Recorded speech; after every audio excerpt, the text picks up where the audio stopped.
مرحبا بالجميع. اليوم سوف أقدم لكم ملخص فيلم روعة في الإثارة والتشويق. في المشهد الافتتاحي نتعرف على النجم الملاكم والذي اسمه يونغ، حيث قريبا سيبلغ سن 17 من عمره، ولكنه بالفعل اسم بارز في البطولات الملاكمة على المستوى الوطني. وهنا يظهر في سيارته بعد فوز كبير في المنازلة، وهو مستعد للعودة إلى المنزل ومتحمس لرؤية والدته وأخته الصغيرة. ومع ذلك عند الوصول إلى المنزل وجدهم يونغ ملطخين بالدماء على الأرض، وشخص ما يهاجمه من الخلف ويحاول قتله أيضا، ولكن لكونه مقاتلا ماهرا فإن يونغ يفرغ غضبه على المقاتل ويضربه حتى الموت. يتحول المشهد بعد عامين في مدرسة ثانوية، يشاهد مجموعة من الطلبة أخبارا متعلقة بإيداع يونغ السجن. الشخص الذي قتله كان لصا، لكن بما أنه استخدم مهاراته في الملاكمة عليه فقد اعتبره هجوما وليس دفاعا عن النفس، وقد تم إرسال المراهق إلى السجن بتهمة القتل. وهنا يظهر فتى خجول جالسا أمام الفصل اسمه سوبين، لقد تعرض لتنمر بشدة مما جعله يشعر بالقلق الاجتماعي، ولكن بعد الانتقال إلى هذه المدرسة قام بتكوين بعض الأصدقاء الجدد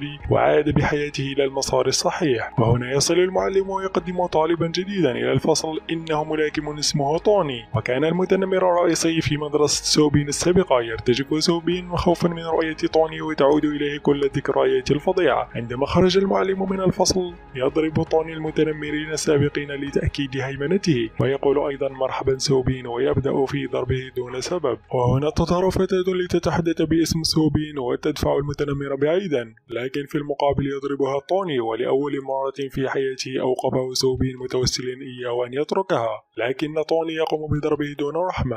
وللدفاع عن نفسه يلتقط سوبين قلما جافا من الأرض، لكن توني يتحداه لاستعماله، وفجأة يقوم سوبين بطعنه في عينه.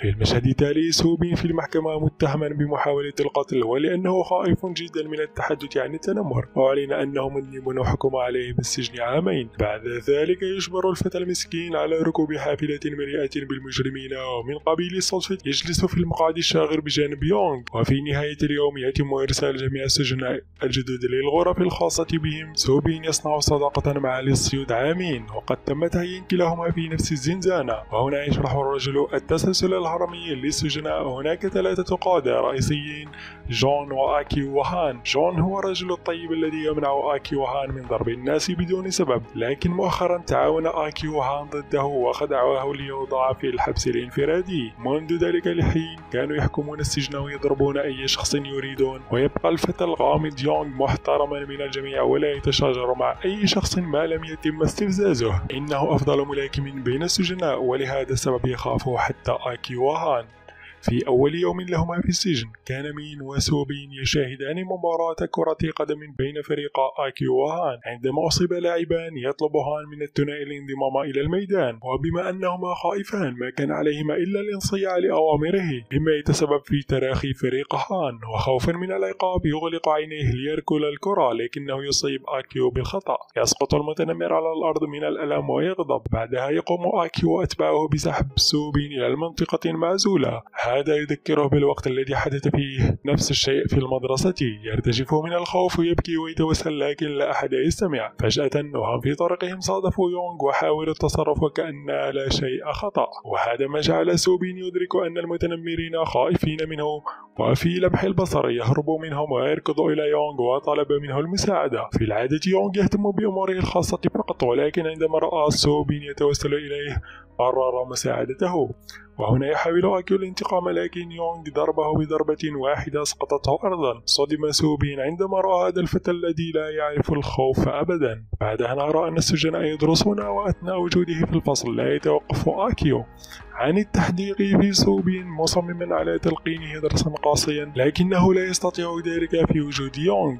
وهنا نشاهد أحد الحراس يرافق سوبين لمقابلة زائر. الزائر ليس سوى توني، لقد فقد الرؤية تماما في عينه التي طعنها سوبين، وهو ما أنهى مسيرته في الملاكمة، وكذلك فقد تم فصله من المدرسة، وهو الآن في الشارع بلا نقود. ويظهر توني غاضبا وهو يتوعد بالانتقام منه عندما يخرج من السجن، وفي المقابل يعتذر سوبين مرارا وتكرارا ويرجو منه المغفرة. إنه خائف حتى الموت من مواجهة توني، لكن هذا الأخير مصمم على قتل قتله ذات يوم. في اليوم التالي في الفصل لاحظ سوبين تدريب يونغ بالخارج من خلال النافذة، هذا ما جعله يدرك أن أمامه سنتان من التدريب إذا كان لا يريد أن يقتل على يد طوني. وأثناء الاستراحة يذهب إلى يونغ ويطلب منه أن يعلمه الدفاع عن النفس. في البداية رفض يونغ ذلك، حيث كان يظن أنه سيستخدم ما سيعلمه إياه في التنمر مثل الآخرين، لكن سوبين قال بأنه سئم من كونه الضحية دائما ولقد وصل إلى نقطة الانهيار ولم يعد بإمكانه الهروب من مخاوفه. هذا الكلام أثر في يونغ وعرف أن هذا الشخص الذي أمامه ليس سوى فتى عاجز. ولاختبار قدرته على التحمل يطلب منه يونغ أن يركض 100 لفة في 40 دقيقة، وسيقبل تدريبه فقط إذا كان قادرا على فعل ذلك. عاقدا العزم على فعل ذلك يبدأ سوبين في الجري ولا يفقد سرعته على الرغم من أنه غير معتاد على ذلك. وأثناء الجري يتذكر كيف كان يتعرض للإهانة،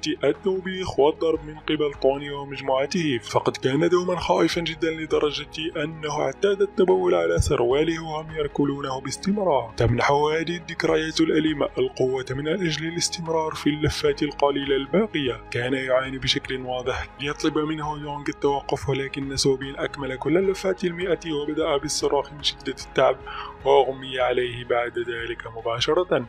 وهنا يفهم يونغ أن هذا الفتى المسكين يستحق المساعدة فعلا. بعدها طلب يونغ مقابلة مدير السجن وأخبره أن ينقله لزنزانة السوبين، وبما أن مأمور السجن من معجبي الملاكم يونغ ويعرف أنه ليس شخصا سيئا وافق على طالبه مباشرة. في اليوم التالي ينهض يونغ باكرا متحمسا ويخبر سوبين بأن يستعد لليوم الأول من التدريب. في البداية طلب منه القيام ببعض تمارين الضغط لكنه كان سيئا للغاية، لكن يونغ يعلم أنه يجب أن يكون صبورا جدا مع الفتى. في غضون ذلك كان آكيو يتدرب أيضا ويخطط للانتقام من سوبين عندما لا يكون مع حارسه الشخصي الملاكم يونغ. يقول أتباعه أنه يجب عليهم استهداف مين لأنه اعتاد أن يكون صديقا لسوبين، وبهذا يمكنهم إحضاره بعيدا عن يونغ في مكان منعزل. وفي مكان آخر سوبين لا يمكنه حتى القيام بعملية سحب، وقد سأله يونغ كيف كان يعيش حياته مع مثل هذا الجسد الضعيف، ليخبره سوبين أنه متعب للغاية ويريد الراحة. وهنا يونغ يتساءل عن ما إذا كان قد أخطأ بالموافقة على تدريبه، ويخبر سوبين أن يسلك الطريق سهل وأن يستسلم ويعود إلى زنزانته. وهنا يتذكر سوبين لماذا يتدرب في المقام الأول ويستمر في محاولة القيام بعمليات السحب. كل يوم يتضاعف التدريب ويكافح سوبين لمواكبة ذلك، ويعتقد أنه يتدرب بشدة، لكن التغييرات الفعلية في جسده لن تظهر بتلك السهولة. خلال هذه المدة سوبين ويونغ يطوران صداقة حقيقية، وخارج السجن اعتاد طوني على الاشتباك مع عناصر المافيا. ففي هذه الليلة واجه مجموعة كاملة من الرجال بمفرده، ولفت انتباه زعيم العصابة الذي كان يراقب من بعيد ما فعله طوني برجاله. في البداية يرفض طوني ولا يريد أن يكون بيدقا لأحد، حتى أنه يهين زعيم العصابة ويتم صفعه نتيجة لذلك، ويمنحه الزعيم الفرصة الأخيرة للانضمام إلى عصابته حيث يمكنه التدرب والاشتغال في نفس الوقت. وأخيرا أخذ طوني العرض وبدأ العمل عنده. في اليوم التالي في السجن يجتمع مين وسوبين معا أثناء تناول الغداء، وأثناء الدردشة مين يخبره أن يونغ سيبلغ 18 وسيتم إرساله إلى سجن الكبار. بعد رحيله لن يكون هناك أحد لإنقاذ سوبين من آكيو، لذلك يجب أن يكون أكثر حذرا لأنه سيكون أول المستهدفين. لاحقا سأل يونغ عما إذا كان أنه سيغادر السجن، يرد عليه يونغ ويؤكد الخبر ويطلب منه التركيز على التدريب بدلا من ذلك، وأنه لا بد أن يأتي اليوم الذي يكون فيه وحده وأن يعتمد على نفسه ضد الأشرار. في الوقت نفسه يتعرض من للتخويف من قبل 2 من أتباع آكيو، شرعوا في ضربه ولكن سوبين أوقفهم عن فعل ذلك. يهاجمونه ولكن يمكنه بسهولة الدفاع عن نفسه هذه المرة. في وقت لاحق يكتشف آكيو ما حدث لينتفض غاضبا ويطلب من أتباعه إحضار سوبين له بطريقة أو بأخرى. الأتباع خائفون من كلا الطرفين لذا يتوسلون سوبين لمساعدتهم، يوافق ويأتي للقاء آكيو في مخبئه السري. قبل أن يقول آكيو شيئا ينحني سوبين ويطلب المغفرة بسبب ضرب أتباعه، كما يشرح أنهم ضربوا مين أولا، وهذا هو السبب الوحيد الذي جعله يدافع عن نفسه وعن صديقه. الاعتذار لم يلقى الترحيب من قبل آكيو. بعد ذلك يبدأ القتال بين الاثنين، ويظهر تفوق سوبين في لكماته ويتطابقان يتفوقان في المهارة والقوة، ولكن في النهاية آكيو هو المتفوق، ونرى سوبين ملقى على الأرض والدماء تسيل. الجميع اعتقد أن القتال قد انتهى، ولكن سوبين يقف ويستعد للجولة الثانية. يحصل على فرصته وينهال بلكمات مستمرة على الخصم، ويتوقف القتال فقط عندما يصل يونغ ويوقفه. إنهم يبتعدون بكل فخر ويتأكدون من عدم عابة أي شخص آخر مع سوبين. وأثناء ذلك تم الاعتراف بطوني كأهم رجل في العصابة بعد الزعيم، حيث تعلم الطرق القاسية التي يستعملها رجال المافيا المحترفين، وهو سعيد لفعل ما يحبه بالضبط. في المشهد التالي يتدرب سوبين ويونغ للمرة الأخيرة، بحيث أصبح سوبين قادرا على توجيه لكمة على وجه يونغ. اكتمل التدريب أخيرا وقد حان الوقت أيضا لخروج يونغ. قبل مغادرته سأل يونغ سوبين عما إذا كان يعرف شكل أسماك القرش، ليشرح له أن سمكة القرش يجب أن تكون دائما في حالة حركة، لأنه بمجرد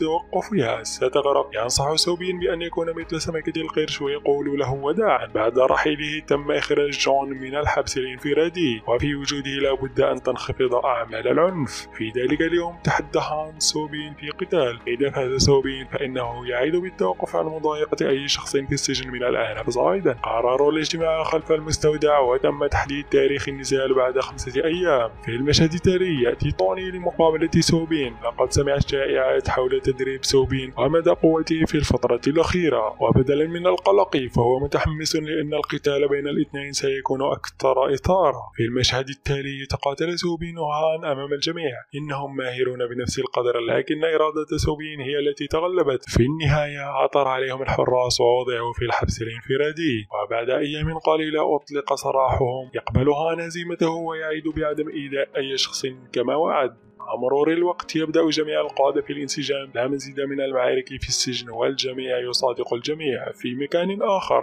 يونغ يدرب فتى آخر مثل سوبين، وعندما يكون على وشك الاستسلام يعطيه يونغ مثال سوبين ويبقيه متحمسا. أخيرا مرت 2 سنين وحان وقت إطلاق سراح سوبين. في الخارج ينتظره طوني من أجل الانتقام. سأله سوبين لماذا يكرهه بشدة، لكنه لم يحصل على إجابة. تبدأ المعركة الأخيرة ويكافح الاثنان لتوجيه لكمات تلو الأخرى على بعضهما البعض. سرعان ما يتحكم طوني في النزال ويضربه باستمرار كما كان يفعل له عندما كان في المدرسة. حينما يصل سوبين لأدنى مستوياته يتذكر تعليق يونغ حول أسماك القرش. يستيقظ بدافع قوي ويهاجم المتنمر ويهزمه بلكمة خاصة علمها إياه يونغ، ثم يبتعد تاركا وراءه طوني المصاب. وفي المشهد الأخير يذهب سوبين لمقابلة يونغ في السجن، حيث قال يونغ مازحا بأنه رأى سمكة قرش جالسة أمامه. يخبره سوبين بأنه لا بد أنها أفزعته كثيرا، ويضحك الاثنان معا وبشدة. اشترك للحصول على المزيد من الملخصات، وقم بتشغيل الإشعار واترك إعجابا لمساعدة القناة. شكرا لمشاهدتك.